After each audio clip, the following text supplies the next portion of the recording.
You really have to hand it to the Big Ten. They are working strategic ambiguity better than just about anyone right now, at least anyone in the world of sports. Now, strategic ambiguity is just a fancy way of saying playing it close to the vest. And that is exactly what the Big Ten has been doing for the past 2 or 3 years. In the summer of 2022, when it was revealed that USC and UCLA would be leaving the Pac-12 and joining the Big Ten, then Big Ten Commissioner Kevin Warren underscored this ambiguous strategy perfectly.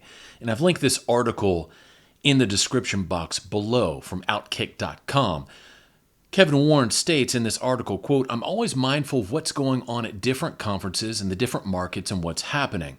But right now, we've got to make sure we take care of our business. I don't think I've pushed pause on anything, ever. I'm a big believer in taking care of what you have, taking care of these new opportunities. USC, UCLA, and our new partners in CBS with basketball and football and NBC. And then making sure that you're prepared when things happen." This is a very nice answer because he's essentially talking out of both sides of his mouth. Because on one hand, he's saying, well, we're focusing on what we have right now, which is USC, UCLA, getting them integrated into the conference. But then on the other hand, he essentially states that no one has put expansion on pause at the Big Ten. And we see that same strategy being utilized constantly by the Big Ten. If you look at news stories in the sports media, always being peppered with the idea that, well, expansion could happen at any point in time. We don't have anything concrete, but the rumor mill says the Big Ten's looking at Oregon and Washington and Stanford and Cal.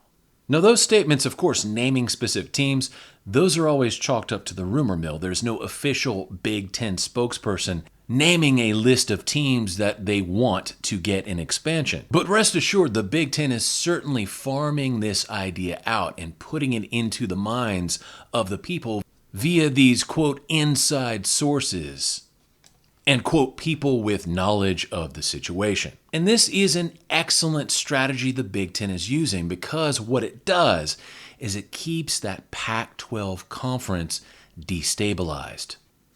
Pac-12 Commissioner George Kliavkoff, everybody knows, trying to shop around for the best media rights deal possible for his conference, having one hell of a time doing that, though.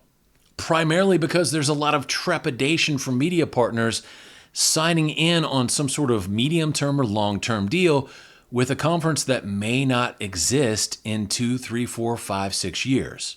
So there is no cohesiveness in this conference. You have at least 2 members with Oregon and Washington who already have 1 foot out of the league. They have already allegedly applied to become members of the Big Ten. And now the rumor mill is adding Stanford and Cal Berkeley into that equation as well. Now, most people are saying that the reason the Big Ten has not extended invitations or accepted the applications for these Pac-12 schools is that there's no money available or not enough money available from media partners. And while there may be some truth in that, I think there is a bigger reason for this standoff or this time of uncertainty. And that reason is this. If the Big Ten poaches more Pac schools at this juncture, they could be sued by the remainder of the Pac-12 schools for destroying the Pac-12 conference.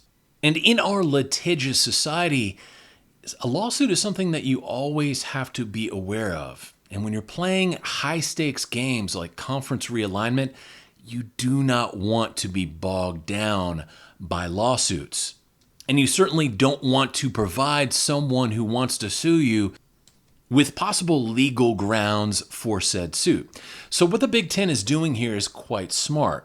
They know that at least 2 more teams from the Pac want to join, and at this point you could probably say fairly at least 4 teams from the Pac want to join the Big Ten. They cannot directly go and gobble those teams up. They cannot accept the invites right now because they could be sued for breaking the conference up. So what they're doing instead is keeping things destabilized in that Pac-12 conference in a very indirect way.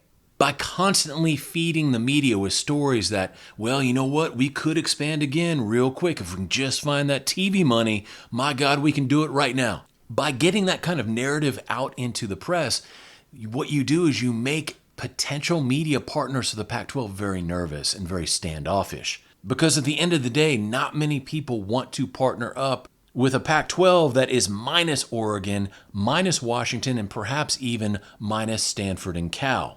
And since the conference only has about a year left on their media package, if you can keep them destabilized for another 6, 7, 8 months, the conference will fall apart on its own. The teams will all leave voluntarily, and you can essentially get away scot-free. Hey, it wasn't us who broke up your conference. It's not our fault you couldn't get a TV deal in place.